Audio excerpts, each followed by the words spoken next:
واش عمرك ابوراس مشيتي لجبال الاطلس؟ واش عمرك سمعتي الصوت ديال الريح وهو كيهضر بقصص اللي عمرو كتبها شي كاتب؟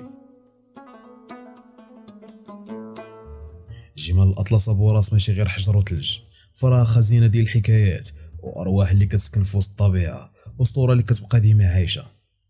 في هذا الفيديو غادي نديك في رحله عبر الزمن والمكان، نغوصوا في الاساطير اللي رواها الامازيغ من جيل لجيل، ونكتشفوا علاش الاطلس كتبقى ماشي غير جبل ولكن ذاكره اللي كتنبض بالحياه.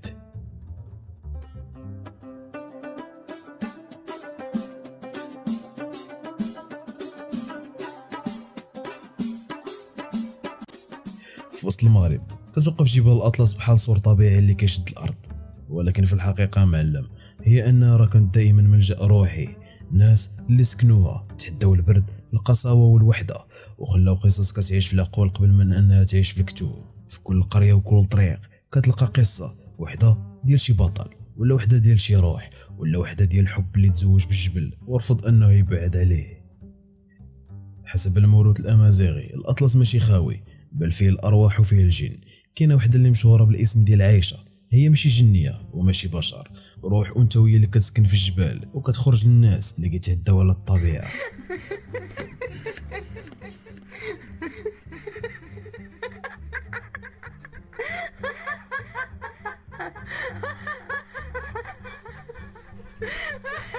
بعض الشيوخ كيقولوا اللي غضب الارض عايشه كتخرج ليه، وكانت هاد الخرافه وسيله باش الناس يتعلموا يحترموا الطبيعه وما يوسخوهاش وما يقطعوا منها حتى شي حاجه. بصراحه ماشي غير الارواح اللي ساكنه في الاطلس، كاينين حتى المحاربين اللي خلاو البصمه ديالهم. كنحكيو على رجال شجعان واجهوا الغزاة وصينوا الارض بلا ما يخافوا. كنحكيو على اساطير اللي خلدوا الاسم ديالهم في التراث المغربي وبقاو قوه عظمى للمغرب.